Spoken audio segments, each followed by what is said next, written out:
विधानसभेसाठी महाराष्ट्रात होऊ घातलेली आगामी निवडणूक ही महाराष्ट्राच्या भविष्याची वाटचाल निश्चित करण्यासाठी निर्णायक ठरणार असून राज्याच्या विकासाला स्थगिती देणारं सरकार हवं की प्रगतीला गती देणारं सरकार सत्तेवर हवं याचा निर्णय मतदारांना करायचा आहे। गेल्या 5 वर्षातील पहिल्या 2.5 वर्षात जनतेनं स्थगितीचा अनुभव घेतला आणि अलीकडच्या 2.5 वर्षात वेगवान प्रगतीचाही अनुभव घेतला। त्यामुळे निर्णय करणं आता सोपं झालं असून महायुतीला कौल देऊन जनता प्रगतीच्या बाजूने मतदान करेल असा विश्वास भारतीय जनता पार्टीचे आमदार प्रवीण दरेकर यांनी एका पत्रकार परिषदेत व्यक्त केलाय। महाविकास आघाडीचं सरकार सत्तेवर असताना राज्याच्या प्रगतीला खीळ बसली आणि सर्व क्षेत्रात राज्याची पिछेहाट झाली। मुंबईतील आरे कुलाबा मेट्रो प्रकल्पाचं काम निम्म्याहून अधिक पूर्ण झालेलं असताना हा प्रकल्प थांबवल्यामुळे महाविकास आघाडी सरकारनं राज्याचे 14,000 कोटींचं नुकसान केल्याचं त्यांनी स्पष्ट केलं। अन्य अनेक जनहिताचे प्रकल्प रोखल्यानं शेतकरी, कष्टकरी, महिला, युवक आणि गरीब जनता सरकारी योजनांच्या लाभांपासून वंचित राहिली। मुंबईचा किनारी मार्ग, अटल सेतू, मेट्रो, नवा विमानतळ, झोपडपट्टी योजना अशा अनेक सुविधांना महायुती सरकारनं पुढे राबवल्या आणि बिघडलेल्या महाराष्ट्राचा मार्ग रुळावर आणला। समृद्धी महामार्गास महाविकास आघाडीनं विरोध केला होता। मराठवाडा वॉटर ग्रिड योजनेतून मराठवाड्याच्या दुष्काळमुक्तीच्या प्रयत्नांनाही ठाकरे सरकारनं खीळ घातली। 2.5 वर्षात उद्धव ठाकरे यांच्या सरकारनं केलेल्या जनहिताच्या आणि राज्यहिताच्या एकातरी कामाचा दाखला द्यावा असं आव्हान दरेकर यांनी यावेळी दिलं। ठाकरे सरकारनं प्रकल्प रोखले आणि महायुती सरकारनं त्यांना गती दिली।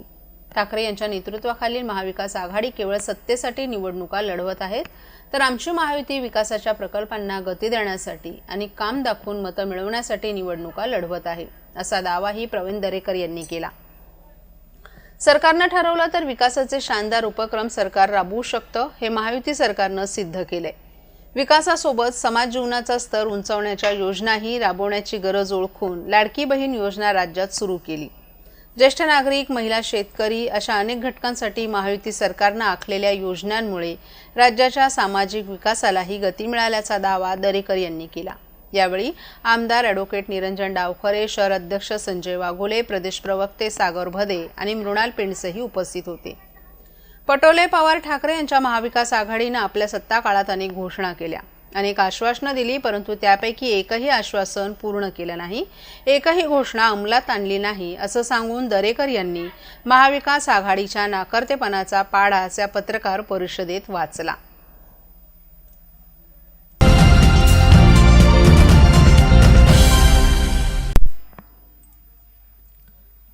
मनसे अध्यक्ष राज ठाकरे यांनी काल ठाण्यात सभा घेतली। राज ठाकरे यांनी काल प्रचाराचा नारळ फोडला। यावेळी बोलताना त्यांनी शरद पवार, उद्धव ठाकरे यांच्यावर जोरदार टीका केली। ठाण्यातील सभेत बोलताना राज ठाकरे यांनी आज सुरू असलेला जातीयवाद याआधी कधीच महाराष्ट्रात पाहिला नव्हता। फोडाफोडीचं राजकारण शरद पवार यांनी सुरू केलं, परंतु आज पक्ष आणि चिन्हच ढापलं जात आहे। शिवसेना ही शिंदे किंवा उद्धव ठाकरेंची नाहीये, तर ती बाळासाहेबांची आहे। तसंच राष्ट्रवादी ही शरद पवारांचीच आहे असंही त्यांनी सांगितलं। सगळ्या राजकारण्यांनी शहरांची, जिल्ह्यांची बजबजपुरी केली असून ठाणे, कल्याण, डोंबिवली, उल्हासनगर, भिवंडी महानगरपालिका आणि किती महापालिका ही माणसं आली कुठून, पाकिस्तान, बांगलादेशातून आलेले लोक कुठे राहत आहेत, ते कोण आहेत, ते आले कुठून, कोणाचंच लक्ष नाही याच्याकडे, असंही त्यांनी सांगितलं। मुंबरा काय उगाच वाढत आहे का? काय होईल? फार फार तर मतदार मरतील, परंतु राजकारण्यांना वेळ नाही। मतदानासाठी फक्त जिवंत राहा, दुसऱ्या दिवशी मेलात तरी चालेल, मग फोडाफोडी तुम्ही दिलेलं मग आता सध्या कुठे फिरतंय, माझं मत कुणाकडे आहे, असाही त्यांनी प्रश्न विचारला। जातीवर प्रत्येकाला प्रेम असतं, परंतु दुसऱ्या जातीबद्दल द्वेष पसरवण्याचं काम शरद पवारांच्या काळात सुरू झालं। त्यांच्यामधून शरद पवारांनी राष्ट्रवादी काँग्रेस पक्ष उभा केला। मराठवाड्यात जाऊन पहा असं वातावरण कधीच नव्हतं। मराठ्याच्या दुकानात कोणी ओबीसी जात नाही, ओबीसीच्या दुकानात मराठा जात नाही, इतकं विष पसरवलं गेलं आहे। महापुरुष देखील जातीमध्ये वाटण्याचं काम केलं। आपण नागरिक म्हणून याचा विचार करणार की नाही करणार आहोत, असाही त्यांनी प्रश्न विचारला। आताची ही निवडणूक महाराष्ट्राच्या भवितव्याची निवडणूक आहे। जर आज परत तीच मंडळी परत निवडून आली तर महाराष्ट्राला कोणीही वाचू शकत नाही। आज जे चिखलातून जे लोक आले आहेत ते पुन्हा निवडून आले तर त्यांना वाटेल की आम्ही जे केले ते योग्य केले, मग पुढे काहीही खरं नाही. कोणीही कोणाला वाचू शकत नाही. कोण पुढच्या विचाराचा याला काहीही अर्थ राहणार नाही. सगळ्यांकडून वाटोळं झालेलं पाहिले. एकदा आपल्याला संधी देऊन पहा. राज ठाकरेंना जर संधी दिली तर माझ्या लोकांना तुम्ही आशीर्वादच द्याल याची मला खात्री असल्याचंही राज ठाकरे यांनी यावेळी सांगितलं.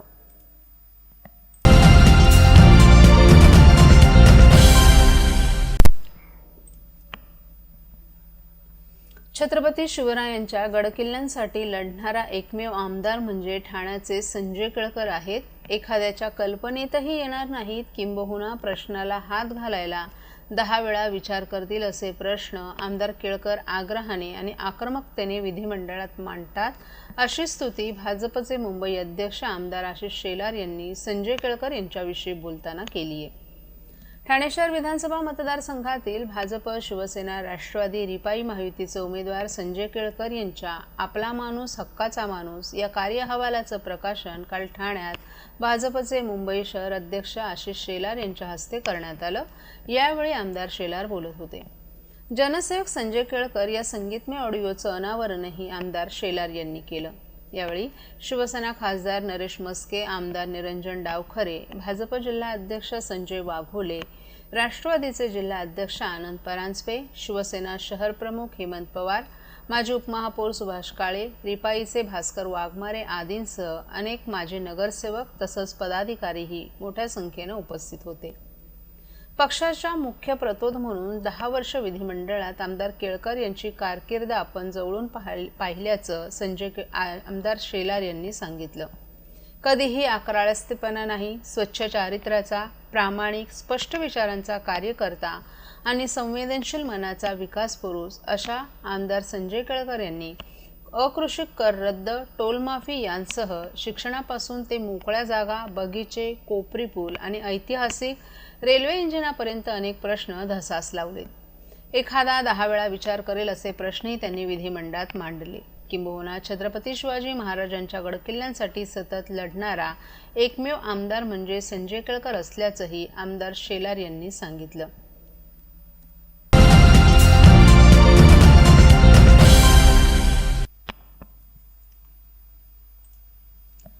विधानसभा सार्वत्रिक निवडणूक 2024 साठी ठाणे जिल्हा प्रशासन सज्ज झाले. येत्या 20 नोव्हेंबर रोजी होणाऱ्या मतदान प्रक्रियेसाठी ठाणे जिल्ह्यातील 18 विधानसभा मतदारसंघात मतदान केंद्रांवर मतदारांसाठी करण्यात आलेल्या सोयीसुविधांचा आढावा जिल्हाधिकारी तथा जिल्हा निवडणूक निर्णय अधिकारी अशोक शृंगारे यांनी घेतला. मतदान केंद्रांवर मतदारांना कोणत्याही प्रकारच्या गैरसोयीचा सामना करावा लागणार नाही आणि मतदान शांततेत पार पडेल यासाठी प्रत्येकानं जबाबदारीने आणि गांभीर्य लक्ष घेऊन काम करण्याचे निर्देश त्यांनी सर्वांना दिले. जिल्हाधिकारी कार्यालयातील समिती सभागृहात आश्वासित सोयीसुविधांबाबतची आढावा बैठक जिल्हाधिकारी तथा जिल्हा निवडणूक निर्णय अधिकारी अशोक शृंगारे यांच्या अध्यक्षतेखाली पार पडली. यावेळी ते बोलत होते. या बैठकीस उपजिल्हा निवडणूक अधिकारी वैशाली माने, महानगरपालिकांचे नगर अभियंता तसंच ठाणे जिल्ह्यातील 18 विधानसभा मतदारसंघात मतदान केंद्रांवर सोयीसुविधांसाठी कार्यरत असलेले अभियंते उपस्थित होते.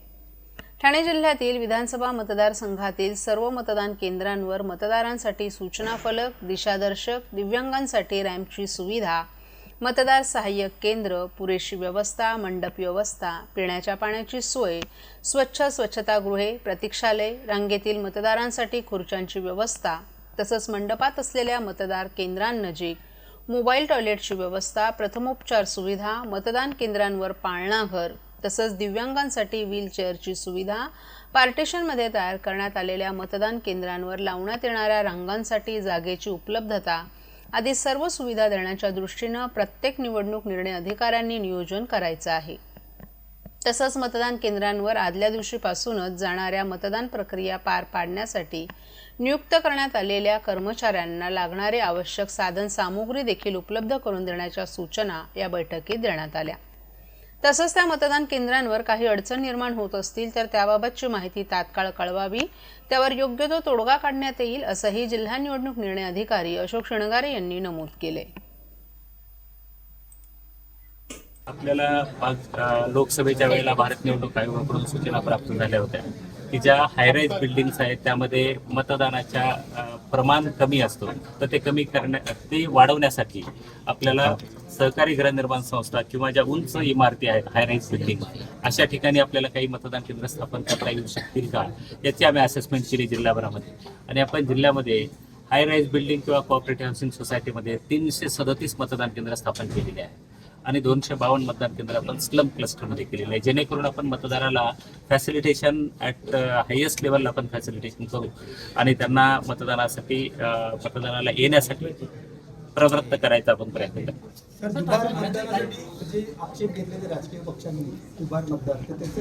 आपण निवडणुकीच्या प्रक्रियेच्या दरम्यान निवडणुकीच्या तयारीच्या संदर्भामध्ये आपण निश्चितपणानं प्रेस कॉन्फरन्स घेतलेली आहे. महत्त्वाचे मुद्दे त्याच्या संदर्भात सगळ्याचं विश्लेषण मी केलेलं आहे. त्यामुळं आत्ताच्या या संदर्भामध्ये साधारणपणे जिल्हा प्रशासन, पोलीस प्रशासन असो, होमगार्ड प्रशासन असो, राज्य शासनाकडून आवश्यक असलेली सगळी मदत आम्हाला या बाबतीमध्ये मिळते आहे आणि पूर्ण जिल्हा प्रशासन या 20 नोव्हेंबरच्या मतदानाच्या दिवसासाठी पूर्णतः सज्ज आहे. त्याचसोबत 23 तारखेला सुद्धा मतमोजणी होणार आहे, त्यासाठी आम्ही पूर्णपणे सज्ज आहोत. धन्यवाद.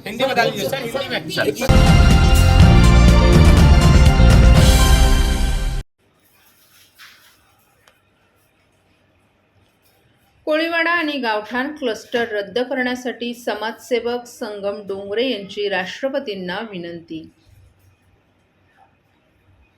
समाजसेवक संगम महादू डोंगरे यांनी महाराष्ट्र सरकारच्या कोळीवाडा आणि गावठाण क्लस्टर विकास योजनेविरोधात राष्ट्रपतींना पत्राद्वारे निवेदन सादर केले. या पत्रात त्यांनी सरकारच्या क्लस्टर डेव्हलपमेंट योजनेखाली कोळीवाडे आणि गावठाणातील स्थानिक भूमिपत्रांना बेघर करण्याचा आरोप केलाय. या योजनेमुळे कोळी आणि आगरी संस्कृतीला धक्का पोहोचेल असं नमूद करत संगम डोंगरे यांनी या धोरणाविरोधात उपोषण करण्याचा निर्धार व्यक्त केलाय. उपोषणासाठी त्यांनी राष्ट्रपतींच्या परवानगीची विनंती केली आहे. त्यांनी या विषयाचं गांभीर्य ओळखून महाराष्ट्र सरकारचा हा निर्णय रद्द करण्याची मागणी केली आहे, ज्यामुळे कोळीवाडा आणि गावठाणातील रहिवाशांचे हक्क सुरक्षित राहतील. हे पत्र राष्ट्रपतींसह पंतप्रधान, महाराष्ट्राचे राज्यपाल, भारताचे मुख्य सचिव आणि निवडणूक आयुक्तांना पाठवलं असून सरकारनं या प्रकरणाची तातडीनं दखल घ्यावी अशी त्यांनी अपेक्षा व्यक्त केली आहे. संगमजी, क्लस्टर संदर्भात राष्ट्रपतींना तुम्ही पत्र पाठवलं आहे, काय सांगाल त्या संदर्भात? नमस्कार. आता जे सरकार जे होतं, आता याच्या अगोदर जे आता त्यांनी जे हे केलं, इलेक्शन लागलेलं आहे, तर त्यांनी जाता एक विधायक त्यांनी आणलेलं आहे क्लस्टरचं आणि ते आमच्या कोळीवाड्यात आणि आमच्या गावठाणामध्ये आणलेलं आहे. आज आम्ही ते समजा कोळीवाडा तुम्ही क्लस्टर आणलं तर आमची संस्कृती, आमचे वडलं जे परंपरा आहे आमच्या कोळी आगरी लोकांची, तर ह्या क्लस्टरमध्ये पुढे मोडकळीस येईल आणि आमच्या भावना दुखतील आणि आम्ही वारंवार ह्या क्लस्टरचा विरोध करतो आहे. क्लस्टर विरोध ह्यासाठी करतो आहे की आमच्या ह्या क्लस्टरमुळे आमचा हक्क राहणार नाही आहे आणि आमची संस्कृती राहणार नाही आहे. त्यासाठी आम्ही राष्ट्रपती महोदयांना पत्र दिलं आहे की सध्याचे क्लस्टर जे आहे आमच्या कोळीवाड्यात आहेत आणि गावठाणात आहे, हे ताबडतोब रद्द करावा. रद्द नाही केला तर येत्या काही दिवसांनी आम्ही उपोषण बसल्याशिवाय राहणार नाही.